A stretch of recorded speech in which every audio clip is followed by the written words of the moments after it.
Good afternoon, and thank you so much for being with us this evening.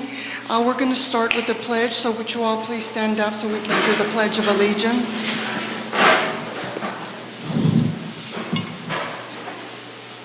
I pledge allegiance to the flag of the United States of America and to the republic for which it stands, one nation, under God, indivisible, with liberty and justice for all.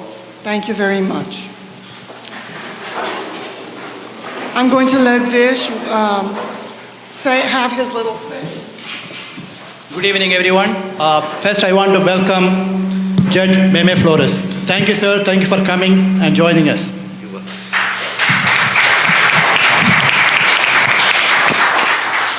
There's a significance in him being here. You know, we are talking a lot about taxes and whatnot. I just realized not long ago that he actually is the city's delinquent tax attorney who goes after people who didn't pay their taxes. So I have a question for you later on, sir, because he's an important man. He collects taxes for the people who cannot pay. And now we are going to talk about an issue which has to do with taxes, so that's very important. Now, the second person who is supposed to be here is Colin Strothers. I have to tell you right now that he's not going to be here. Okay? So, but we will have our debate. We have a set of questions and we will be asking them. But to make it clear, I am going to read you something which I'll be happy to share with anybody who is out there who wants this one. Because it's important for me to have my name cleared. By the by, I am Vish. Everybody calls me Vish. I go by Vish. Will not be offended in any fashion. We ran an organization called Our Laredo. And you'll see us mostly on Facebook. You can go there. It's being live streamed right now. I did do an interview on Tuesday, I believe, with the judge, and then on Wednesday with Colin. At that time they said, let's have a debate, real debate, not him saying what he wants to say and Colin saying what he wants to say.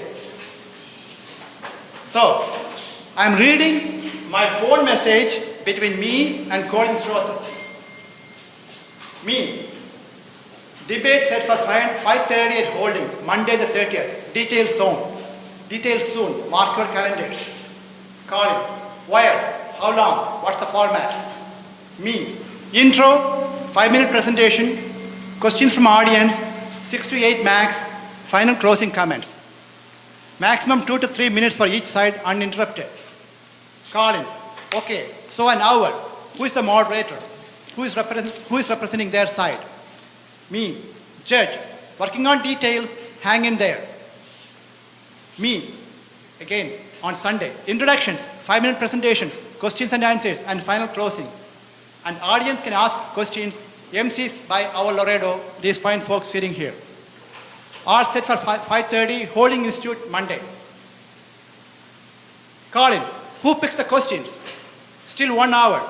Me. Advertised 5:30 will start, but we'll start at 6. You know how Laredo is. If you say 5:30, you start at 6. That's what I was trying to tell him. Could go longer. We have some questions, audience also. Colin, you are changing things up. Not starting at 5:30, longer than an hour, questions from moderators. This is not what we agreed to. Why all the changes? But now I am saying this. We did not change anything. We really did not change anything. Okay? Now, he's saying that I changed things. I did not. No. I said details soon. Nothing starts on time in Laredo. I repeat that again. He says, review these texts. You are changing everything. I blocked 5:30 to 6:30 and scheduled a 7 p.m. meeting. Now you are saying 6 p.m. and it will go longer than an hour. That won't work for me. If you want to host a debate, it needs to be handled in a professional manner. Otherwise, I'll just go and do the LULAC debate instead. You need to send me all the details built around 1 hour format. I'll go a little late to my next meeting, but I cannot have them wait indefinitely. If the mods have questioned you, need to build that into the schedule. If there are going to be an audience questions, you need to explain the process of submitting questions. By the way, this was this morning. So I replied back, there's a little bit more from him. This does not appear to be going along the timing and guidelines that we had discussed. We will not be participating in tonight's debate. Then I said, You can leave at 7 if it's not over by 7. How much more can I be accommodating him? Then his response, including typos.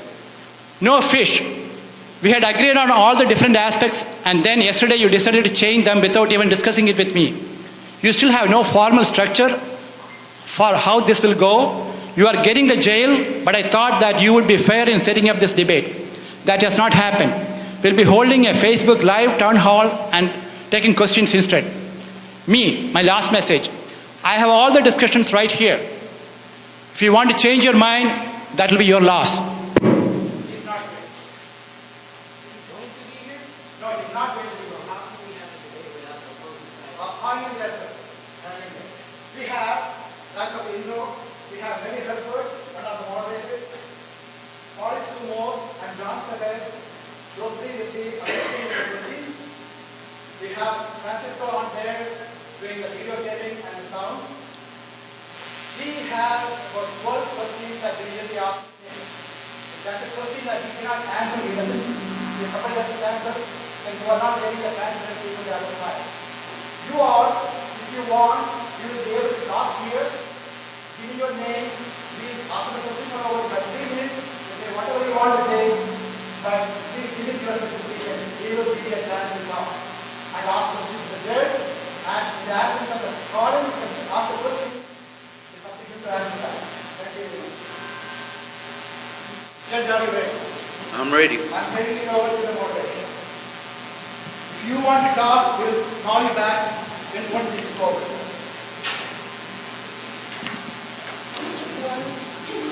We're going to start with a 5-minute introduction of why you take the decision that you do on the jail. So for 5 minutes, you tell the audience anything that they need to know based on what you believe.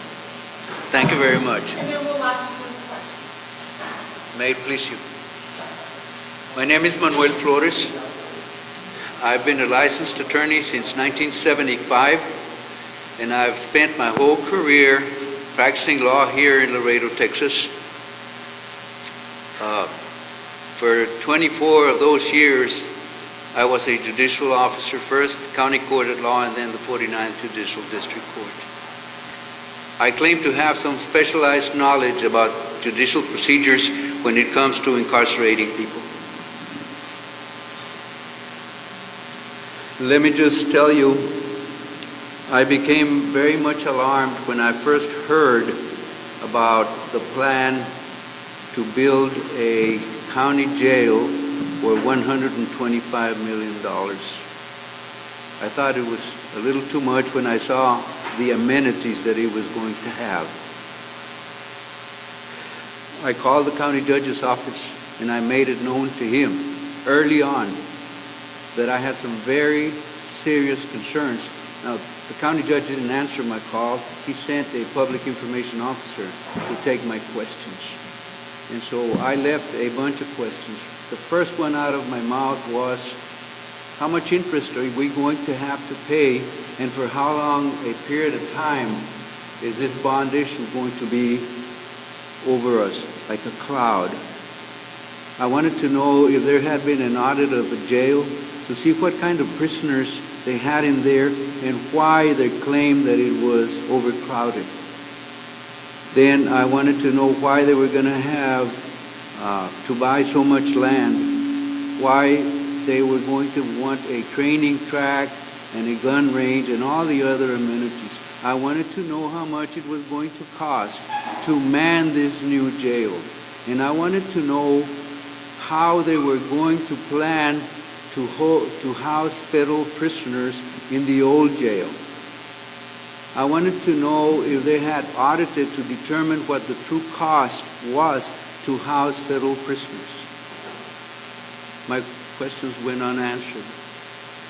Then I will call you, I passed out an agenda item where the Commissioner's Court had an agenda item before them that called for discussion and possible action to contract between Webb County and the Sheriff's Office, Struther and Company.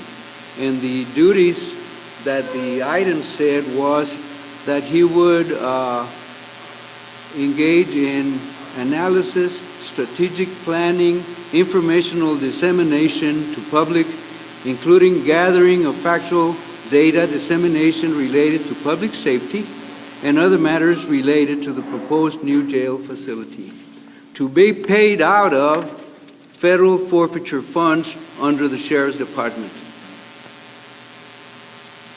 That certainly made me angry, and the commissioners approved it. And all of a sudden, Mr. Colin Strother was out there being a political consultant to sell to the voters of Webb County a $125 million bond issue. That is one of the reasons that I think I am opposed to it. Then I did a little bit of research, and I found out that Mr. Colin Strother has been nothing more than a political consultant for Henry Cuellar and for the sheriff. Paid huge amounts for over a number of years. Then I remembered back in my early days as a judge that Webb County did what was called a dead conduit, where they financed the building of a detention facility, the one out on Zapata Highway for CCA. Well, it didn't work out. The plan didn't work out. And Webb County, even though they financed the construction for a 500-bed facility, they sold it to CCA. And what I see here developing now is the same kind of plan as they did before, except this time se van a servir con una cuchara bien grande. Now it's $125 million. Back then it was $22 million. And Webb County sold it and sort of avoided a huge loss. I think Ms. Cavazos is here, who was there at the time, and she'll remember that this is what happened. And there were talk about the commissioners looking the other way, and perhaps some of them becoming consultants for a fellow called Sparky, or something to that effect. These are some of the people behind this plan again today. I looked into the actual numbers printed by the Jail Commission. And lo and behold, for example, for the month of August 1st, 2017, the jail is not at capacity. And then I looked at the type of inmate that's housed there, and it was just incredible. They have, for example, 180 persons charged with a felony awaiting trial. 180. Then they have 26 that have already been convicted but are still sitting there when they should have been transferred to a state penitentiary. Then it goes on. Then there were convicted felons sentenced to a county jail time, 7. Then one of the things that is more glaring, misdemeanors, which are minor offenses, not serious offenders, not violent offenders. They have 96 of them waiting trial. And what's glaring about that is that there's only 13 convicted misdemeanors serving time in the county jail. Then they have 31 federal inmates in the county jail itself, and they still have 52 beds available after that. And as the list goes on, it becomes very apparent that there is no crisis. In fact, the booking numbers are down. The people that are actually arrested by the real law enforcement out there, city police, DPS, and other rangers, people like that are true law enforcement, those numbers are down. And I was wondering, why are those numbers down? Well, then I looked at a program that was put together by the district attorney. He was funded for 1 year, and what he did is he had a full-time attorney monitoring who shows up at the jail for booking. And that attorney, trained in the law, was able to tell the arresting officers, this one, you don't have a case, take him home. This one should get a PR bond. He can go home, just sign, and there is no threat to the community. And so those numbers were very successful in keeping the jail population down. As a matter of fact, because the DA's program kept the numbers down, the jail saved in its budget, compared to previous years, over $1,100,000. Then I looked further into it, and we found out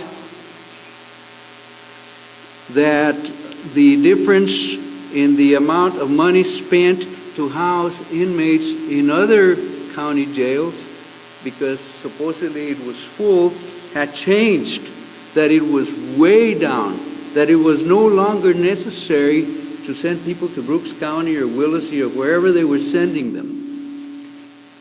And my main gripe is mismanagement.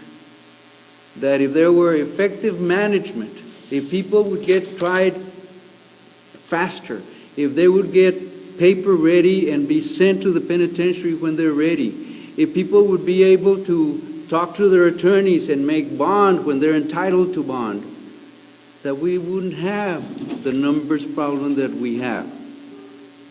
What I have seen disseminated out there is that the department is artificially inflating the numbers to be able to justify an expenditure of $125 million. And you saw it the first day of early voting. You saw the line of, guess what? Deputies being required to go vote there across the street from the Justice Center. It's embarrassing that in this day and age, we have a situation like this. This is more than enough corruption.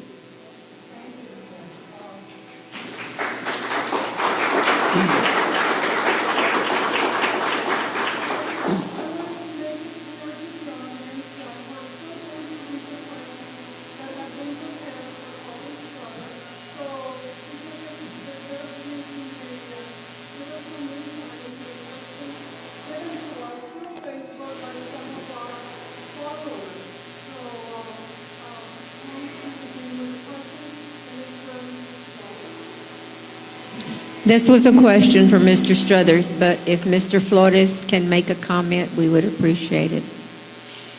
You are the campaign manager for Henry Cuellar.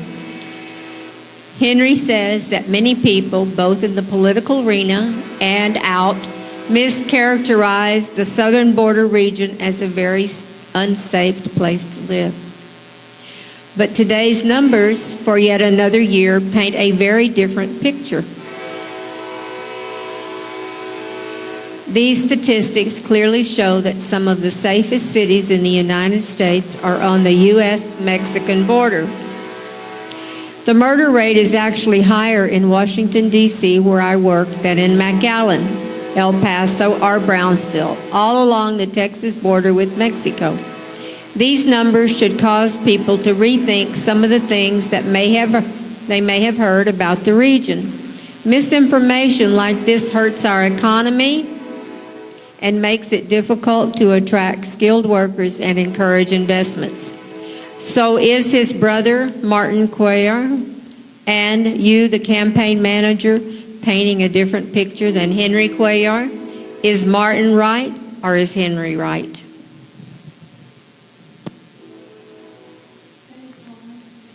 Well, we're never going to know what the answer is. We're never going to know what his answer is, but I can tell you, again, our community is not unsafe. We have a lot of boots on the ground, and don't be misled. I'm not criticizing the Sheriff's Department. There are very good men working at the Sheriff's Office. I deal with them every day. They provide security at the courthouse. the department is a good department as far as the men working there. What I am concerned about is that the sheriff has been misled into this kind of a situation. Laredo is not unsafe. It's one of the safest communities that we have. We have a lot of boots on the ground. We have a lot of good police officers. We have a lot of federal officers. I think we have too many. But the fact is, we don't need for this misinformation to go out there and for people thinking like they do up north that this is the Wild West and that they're in part of Mexico. Laredo is safe and is going to stay safe because we have good law enforcement. What Paul and Strother said is not, they are not law enforcement. They are not law enforcement, and constructing a jail is not part of the law enforcement. Thank you. Mr. Flores, recently there was a complaint that campaign signs were placed on private property and they were defaced. Can campaign signs be placed on private properties without owner approval? If it was placed, can the owner remove or deface it? Who's right and who's wrong?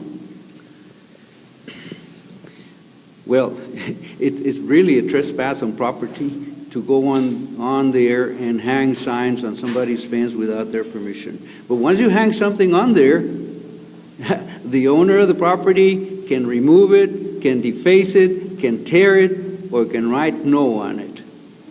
And I'm proud of the person that did it. Thank you, Mr. Flores.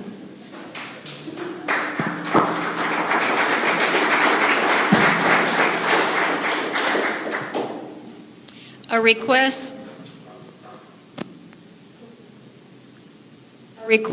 for proposal for the land was issued this summer to buy land for the jail. While some may say putting the horse before the cart, others might say be a Boy Scout and be prepared. Was this appropriate? How many bids were received? If passed, where will the jail be located? Who owns the property? And who will benefit financially from the sale of this property? Yes, I too have heard the rumors that there's always already a plan as to what land will be used and the high price that will be paid for it. You will remember Webb County had a detention facility, and I was going to talk about some of that history. The detention facility, it was a camp, it was barracks, and still yet it was difficult to have a profit. Now they're saying they're going to pay a large amount of money. You know, usually the county does this. They sell for less than it's worth and they buy for 10 times what it's worth. And this is what's happening here today. Aquí hay gato encerrado. Recently, a small business offered to provide free services and promoted voting one way or another. Will that be considered a bribe? Does this violate any laws? And can a small business owner offer free services in return for voting a particular way? Well, I'm not sure exactly the circumstances under which it was done and what the services would be, but like if it's free transportation, I guess that'd be okay. But being paid to vote a particular way is against the law, and it should be reported to the district attorney. Can you clarify that?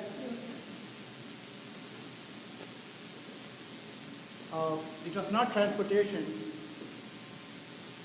Without accusing anybody, like I have a small business like that, and they're making me as an example, but I will not do it.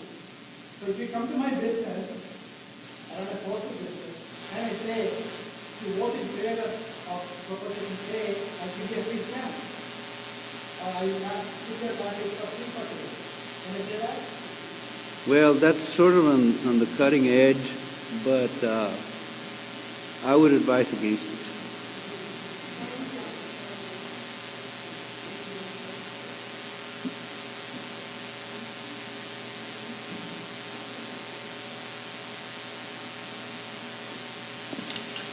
We saw an ad on television that says new high-paying jobs. And yet, in your proposal, it says no new jobs are MO, maintenance and operation fees needed, as the new jail will be state-of-the-art and needs less people, which is true. More well-paying jobs or less jobs? Yes, it's not rocket science that there's a staffing factor. And if you're going to have 760 beds as opposed to 570, you're going to need more guards.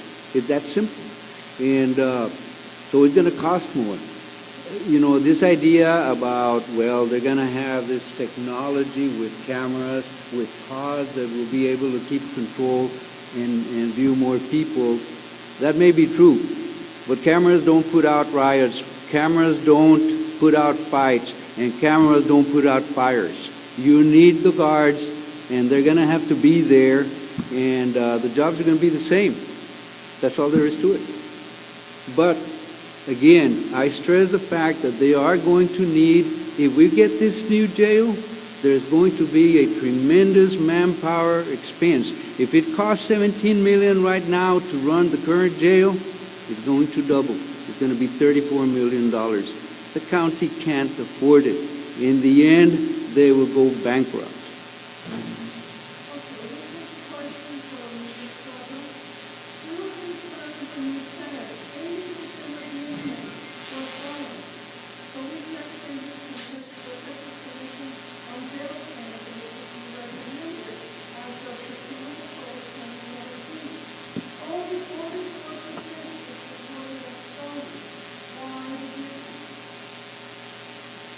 Again, this I think was an attempt to scare the people, to be able to say, hey, you know, there's a lot of felons out there. The fact remains that the majority of the people in the county jail are misdemeanors and federal inmates, or if you have some numbers there, like I pointed out earlier, they've already been sentenced.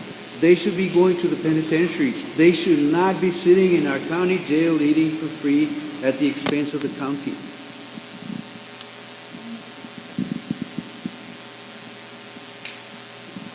The young man has a question. Can I answer?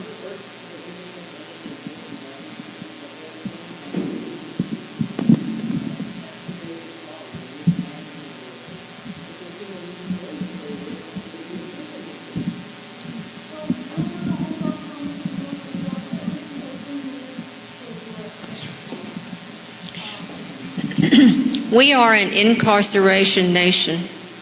Is a new jail the only solution? Are there other solutions for the current overcrowding? Will you recommend alternatives like personal recognizance, bonds? This proposal has nothing on alternative intervention to incarceration like rehabilitation. How about detox centers, mental health solutions to addiction? Why this revolving door policy of making the criminals for life? Look, I was a judge for 24 years. I served on the board that governs probation departments. We look very carefully at what we call alternatives to incarceration. And many times, you know, I saw myself telling some young man, Pilgrim, you didn't learn. I'm going to have to send you to the penitentiary. Well, drug addiction is an illness. There are a lot of people that could turn their lives around if we had good treatment. There are other alternatives to incarceration, and we have to look at those. But don't be misled. The county jail is just a detention facility while they either get tried or sentenced, and then they're out of there. So it's a very fluid population. And yes, for the misdemeanors, the sheriff could be doing many things. Work release, they could go out there and do community service. They could be at a halfway house. They could create a halfway house. And of course, drug treatment. There are many other things that can be done. We don't have to hold everybody there in a cage and warehouse people. That's the modern way, but here, what they want is more beds so we can incarcerate more people. And I assure you, if we give them 2,000 beds, they will fill it at our expense. Thank you.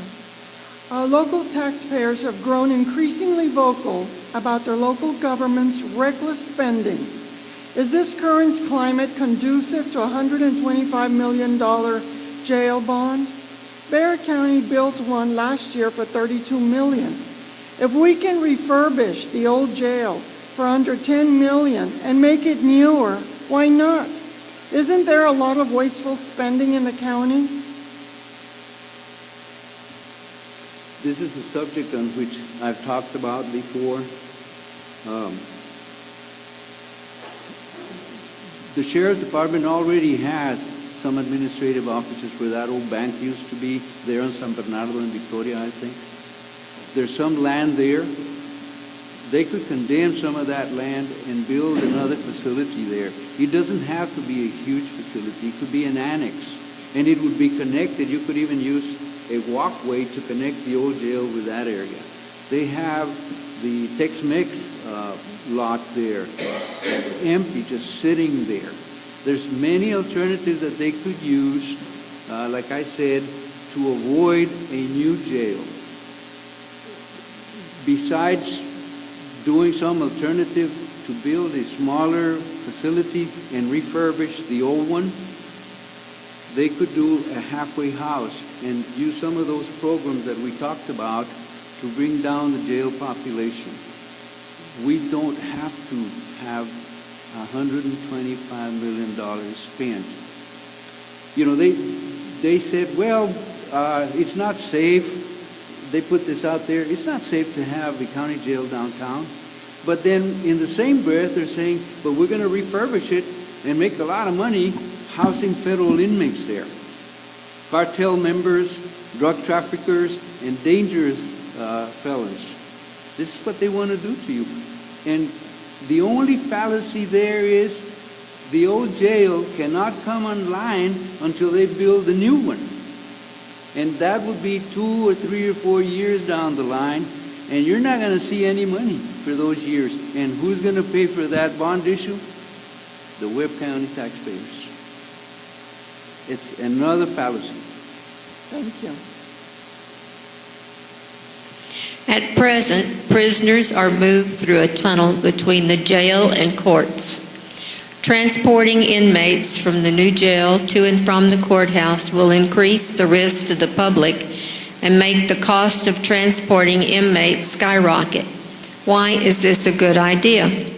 Besides the danger of transporting inmates through our community streets, how is an increased presence of federal prisoners, how will it impact our community safety? Can this be justified? Since most felons are not local, why are we looking to feds for filling up the new jail? You know, I sat in with Judge Ender and some of the other judges when the original new jail was being planned. And it was planned this way that we would be able to have a tunnel for safety's sake, to keep the prisoners out of sight, to prevent an escape. You will recall Curly Herrera, who died a hero trying to prevent a jailbreak in the old dilapidated jail. And so that is why there's a tunnel, not only to prevent the public from being exposed, but also, and to prevent jailbreaks, but also because there's a law that says that if a juror sees a prisoner in shackles, that juror is disqualified. And so the public never sees the inmates until they're in the courtroom without handcuffs. They go in through the tunnel, there's holding cells in the cellar, and then there's holding cells on each floor through a private elevator. By building a jail out in the boonies, all that is out. There will be more transportation, they will need buses, and they will need more security guards. or jail guns. Thank you. Why should the taxpayers of Webb County subsidize a federal jail if, as the county claims, they are having to farm out inmates? How can the jail still be housing federal inmates who, unlike state or different than state inmates, not have statutory rights to be housed? The felons are not local. It was my experience in sitting on the auditor's board to oversee the operations when they were housing federal inmates at the old detention center. Number one, we found out it was not profitable. Today, we know that the feds don't pay you for the day an inmate arrives and the day he leaves.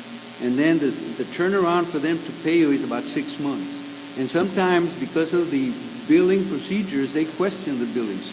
And if the sheriff's office is not very, very careful, the bill doesn't get paid. So before you know it, the feds owe you $1 million or more. Now, yes, to answer the question more specifically, why should we be housing federal inmates when we have over 2,000 beds being done by private enterprise for profit, and they can do it more effectively at a profit? With county government, there is no profit motive. They won't be able to compete. They will not be able to compete, and it will not be profitable. And there is no need for us to be sending state prisoners to other counties outside at an exorbitant cost. But you know what? With the district attorney's program, that was no longer necessary. That was wiped out. And then the commissioners canceled that program because it was costing too much. But when you look at the numbers, the district attorney was saving a lot of money for the taxpayers of this county. Thank you.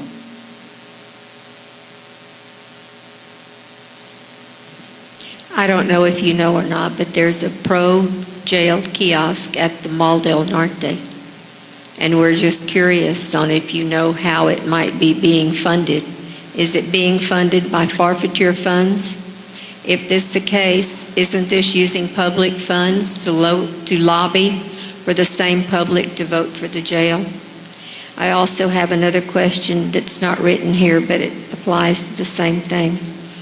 All the people that are standing on the corners that are promoting Proposition A, wanting you to vote for it, what is their interest and how are they being paid?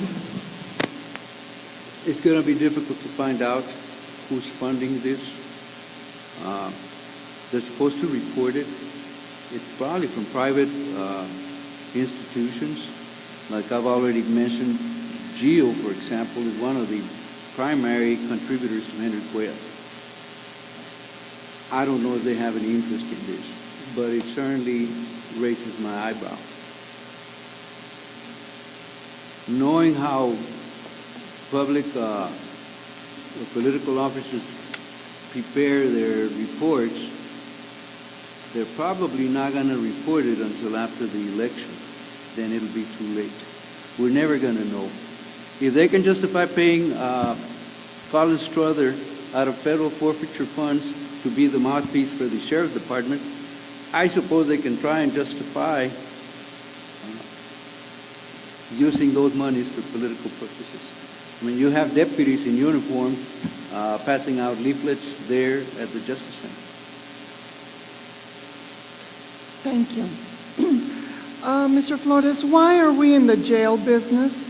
It looks like the grand plan is to house federal inmates and make money. Why do we want criminals from all over the country in our county and profit from it? Which, of course, multiplies the criminals in our county who are not local. It is mind-boggling to me because if you look at the Commission on Jail Standards report, most of the counties do not house federal prisoners because they're too smart. They know that there's no profit in it. There's this idea that has been sold to the commissioners and perhaps to the good sheriff that this is going to be a moneymaker. Nothing could be further from the truth. Thank you. Mr. Flores, in the newspaper today, it said there are 8,000 people, warrants, outstanding warrants. And of those 8,000 warrants, how many of those people are serious crimes, not misdemeanors? That's funny you should ask that, because I was just talking about it to a friend of mine. There are many outstanding warrants, people that didn't show up to court. But the problem here is, number one, sometimes a case is arrested and he's here illegally or is deportable because of the offense. And so somehow, because bondsmen really own the jail, the bail bondsmen own the jail, they make bail and they go to Mexico. And there's no way to arrest them. The sheriff couldn't go out there and arrest all those people. He's not going to go to Mexico. The number is much smaller than what is being presented to you. It's not true. It's a fallacy. Now, you also can't have a debtor's jail. If some 18-year-old kid commits a traffic violation and he didn't show up to municipal court, do you really want to house him there in the county jail? Maybe give him some task to go clean restrooms somewhere, or mow the lawn for his parents or something like that. That's not the way we are. That's not America. That's not Texas. That's not Laredo.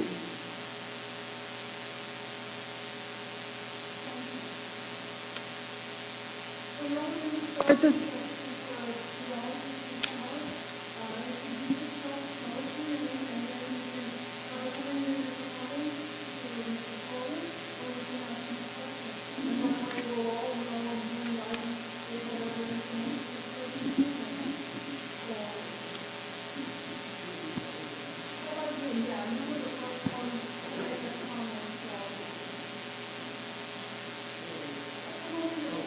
I'm a little hard of hearing, so.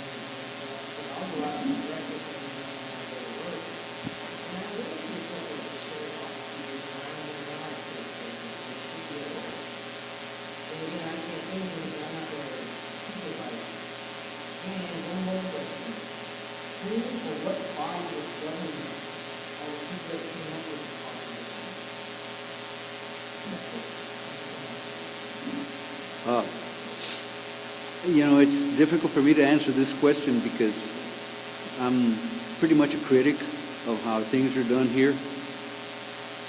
See, Webb County, the main purpose of Webb County government is the judicial function. And so everything surrounds the judicial function. The courts, the district clerk, the county clerk, the district attorney. And so they're all supposed to work together to make sure that the cases are disposed of. And if one department falls down on the job, that affects others down the line, and that will create a backlog of cases. Unfortunately, we have situations, for example, the county clerk closes on Fridays. The tax assessor closes on Fridays. And, maybe I'm old-fashioned, but I would have thought it was 8 to 5, Monday through Friday. And that way you know how to plan your schedule. If you're going to pay taxes, or if you're going to file something, if you're a lawyer and you want to post a bond on a misdemeanor, and you have to file a writ of habeas corpus, all those things, they're all connected. But because of the way it's set up, we're stymied.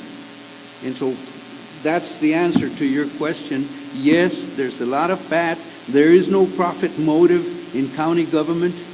And unfortunately, yes, some people just want to sit there and file their nails, drink coffee.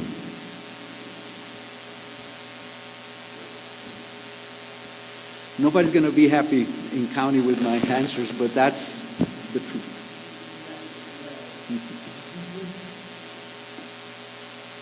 My name is Maria Elena Morales. I'm an attorney here for 39 years. My office is a block down the street. I'm always concerned when something is going to raise my taxes. And although I am 65 years old, and a lot of 65-year-olds are being told, don't worry, you're not going to pay. Yeah, you are going to pay if you have other property. We still continue paying our taxes. So I think that's the politics of fear that the judge was talking about.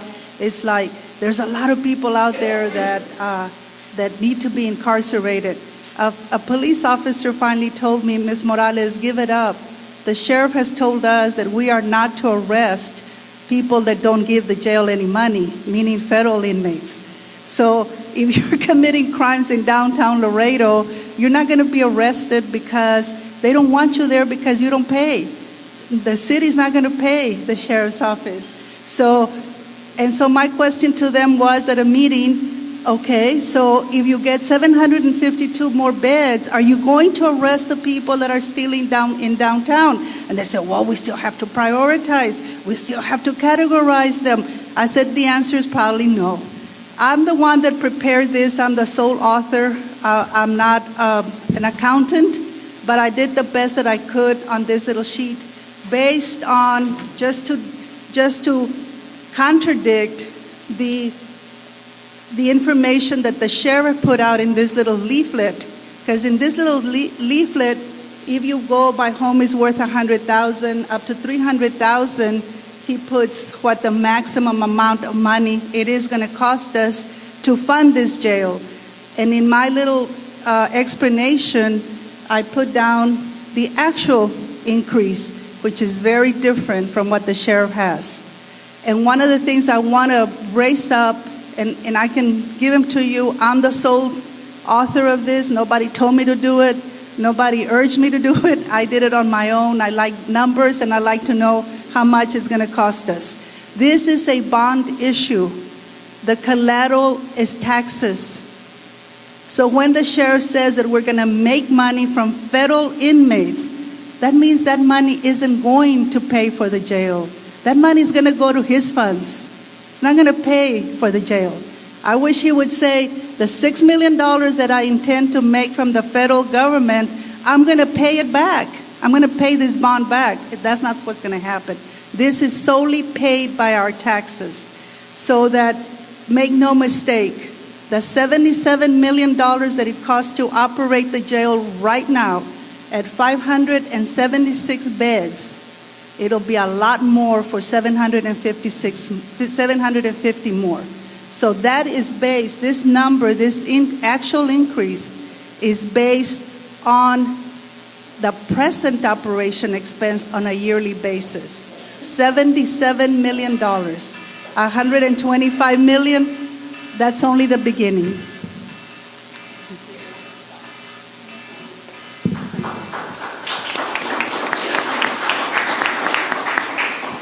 Is there anyone else that would like to come make a comment?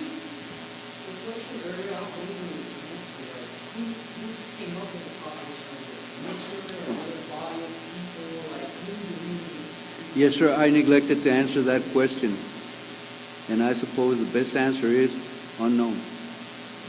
Someone talked to Mr. Struther. Mr. Struther, I think, went and told the sheriff, hey, we can do this, and you're going to look great, and you're going to make a lot of money for the county.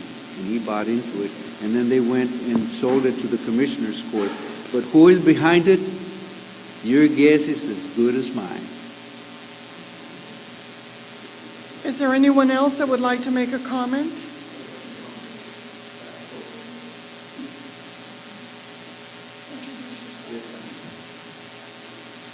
My name is Anthony Peterson.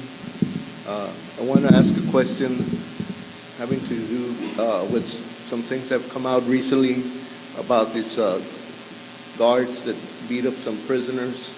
What is the sheriff going to do to curtail incidents like that? And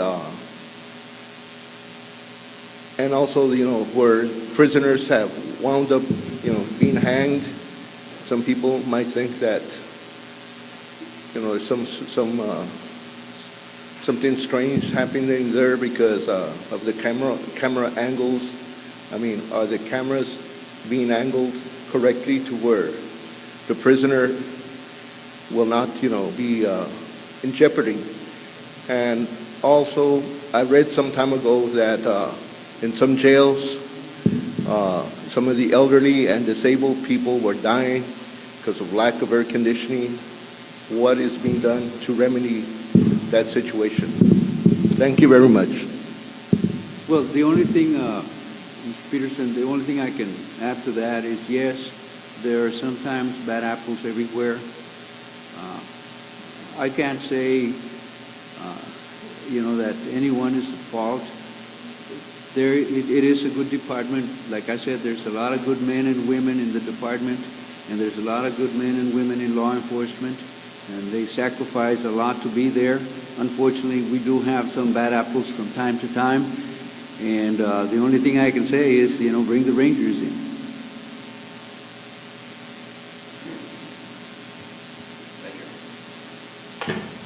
My name is Ralph Mitchell. I've lived in Laredo for 25 years. And I'm just a country boy, but when they started saying $125 million for a jail, I got to thinking, that's a lot of money for a jail. So I went online to do some investigating work. And there's a company that's called Justice Courtesy. And it's owned by a Dr. Alan Beck. And he says he's had 35 years building county jails and prisons and whatnot. He come up with a figure that a bed would cost $80,000 per bed for a jail. So at 700 beds, that comes to $56 million. What are we doing with the rest of the money? And evidently, this gentleman says he can cut that cost in half, and he does business with the federal, state, and county judges, governments all over the United States. So why do they find a consultant that says they need $125 million when they could probably get by with $30 or $35 million? And if they're going to spend $6 million to redo the old jail, why not just spend a little more and then just use that jail? Thank you.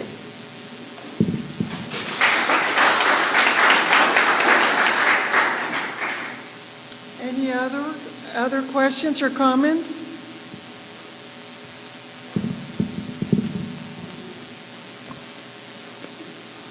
Mr. Cisneros. Armando Cisneros, I just want to make a few short comments. The proponents of Proposition A have done a very poor job with their campaign, in my opinion. They have only served to raise more questions than answers, and a lot of their arguments are full of contradictions. Also, the information shows that the problems within the current jail stem primarily from mismanagement and misallocation of resources. And finally, we cannot support any more taxes whatsoever, especially this exorbitant, ill-conceived $125 million bond.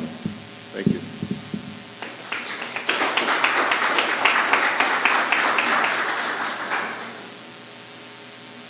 Anyone else?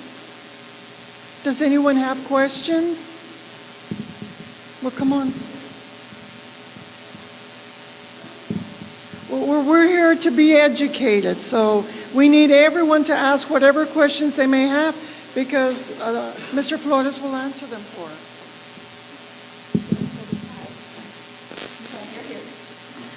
I just wanted to ask a question. Why is the opponent here, Mr. Colin Struthers, not here. I came in late, so I don't know what happened. Where is he? Well, only Vish knows because he explained what happened, but I can tell you from my experience, I don't think he wanted to face the public and face the truth. And I think we were ready with the facts and the figures, and he was not. What a shame, because everybody was looking forward to hear his answers. And of course, you know, I don't know, is he being like since Martin Cuellar, is he being paid? Is this coming from Henry Cuellar? Where is this coming from? I mean, why him? He's not even from Laredo. Again, the way I can answer it is I explained earlier, he is a consultant, a political hack that runs elections. He's been doing it for many years. He did it for Henry Cuellar. The last two that he ran in San Antonio, he lost. And he's on the payroll. He's on the payroll for Martin Cuellar out of federal forfeiture funds, which is an embarrassment to me. Oh, that says it all. Thank you.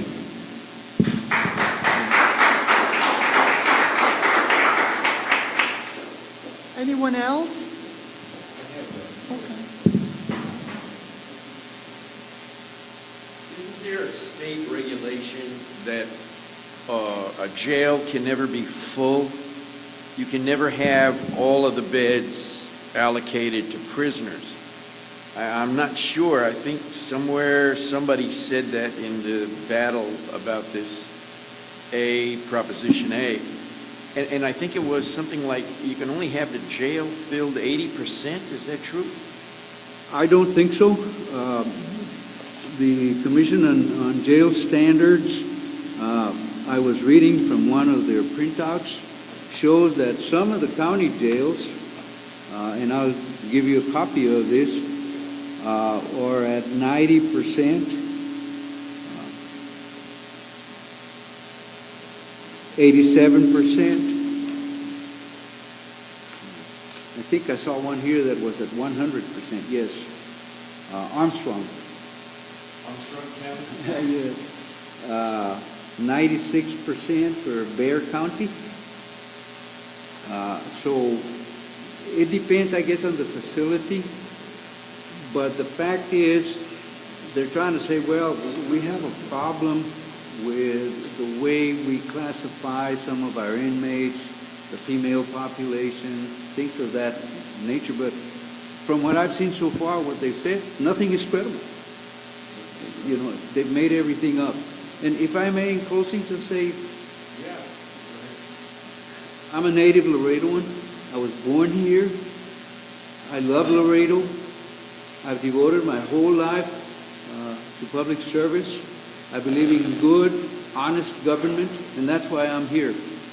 This man that didn't show up today is a paid consultant. Doesn't know anything about criminology, doesn't know about judicial procedures, and certainly never analyzed, like he said he would do, the jail population. So I urge you to vote against the proposition and to get all your friends and neighbors to do likewise. Thank you so much for listening to me.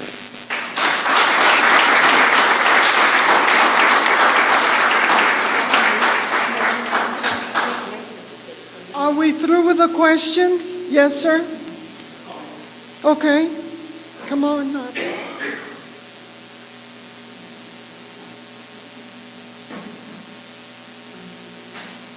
Hello, my name's Ricardo Quijano. Last time I spoke out, I was pretty furious, pretty mad. You know, some people could tell. They told me I was pretty upset at the way I was talking. But this time I'm more calm.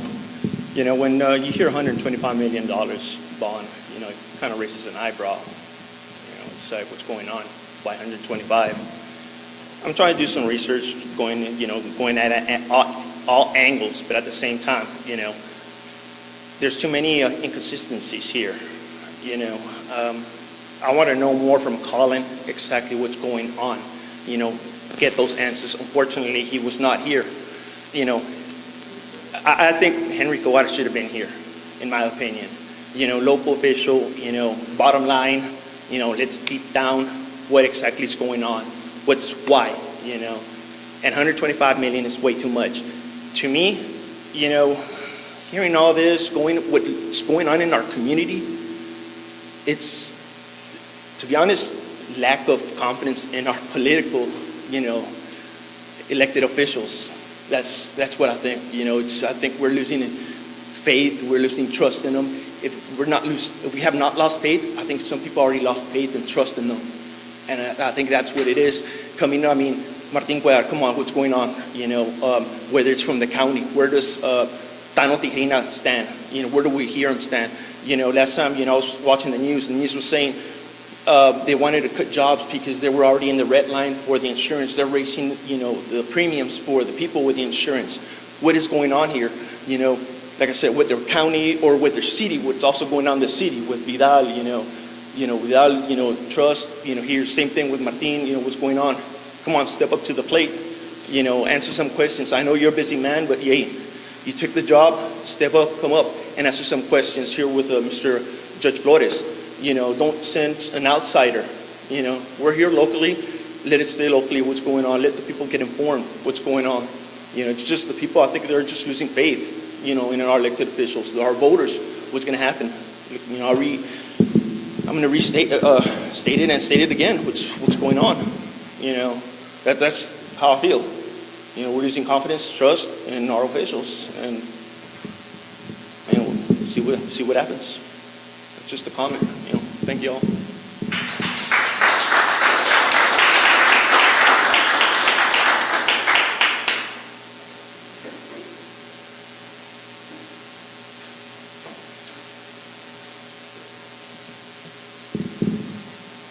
J.J. Evans, retired police sergeant, 30 years of service. I still have some friends in the police department. They were telling me that with that program that Chilo Lanis has, the arrests have actually gone down. They were arresting about 900 people. Now they're down to 300 people. So that's 600 people less going to jail. And I also listened to Manuel Flores, and we're drenched in drug addiction, and we're putting these people in jail. Some of them need to go to, I don't know, I guess a halfway house or something to do with drug addiction to clean themselves up. I know that there's two places. One's in Rio Bravo that handles drug addicts. Another one is Victory Outreach. And for women, there's no drug addiction here in Laredo. There's no one to help these people. And where they go is to jail. We need to do something for them because I think that it would be more productive if they would get off the drug habits and all of that. I know that about 50% of if we would get all the drugs out of our cities, about 50% of the crime would be solved. That's how bad it is. And at this point, I was thinking if we need a new jail or not, but I see so many taxes. There's a death tax. There's the water, and now that the sewer. When I was a young kid, they brought in the sewer charge or the fee. They call it a fee. And the politicians back then told the citizens, okay, we're going to charge you this fee just until we pay the pipes. It's been 50 years and we're still paying for the pipes. And now they added a garbage fee and a storm drain fee, and now they want to add a street fee. And I mean, this has to end. There's just too many. And most of the people that I know, they're working 2 jobs, trying to feed their families, and they're hard. I mean, if you take a look at the statistics say that about 80 or 90% of all of the Americans don't have $400 in their pocket for an emergency. Because we're all being drained. I could see if we really needed a jail, I would be for it, but with what has been said today, I think we need to stand by on that. That's my opinion.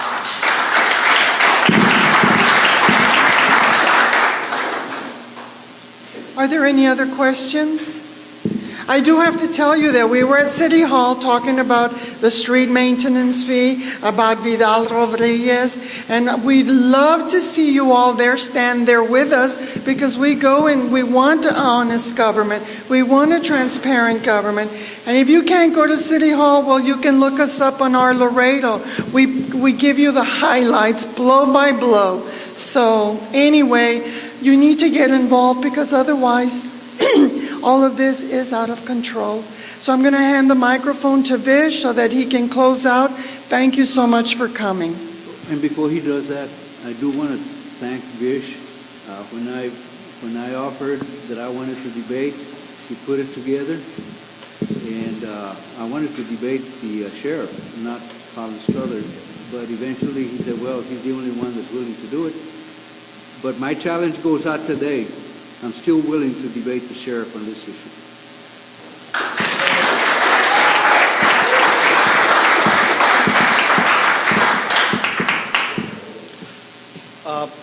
Hello everyone. I have good news and bad news. The good news is we are growing as an organization. Most of you know that this group, our Laredo, which has a lot of different people involved, is growing. We only used to go to the city hall and find things wrong, look for transparency, accountability, and all that. But when the $125 million jail issue came, we were wondering, wow, that's a lot of money. We had to do something. We had to learn what's going on. Until now, our Laredo has never gotten involved with anything in the county offices. This is the very first time that we are getting involved. The best way to do it is, we thought, why don't we bring both the groups together and let them talk it out so we can decide who is right and who is wrong.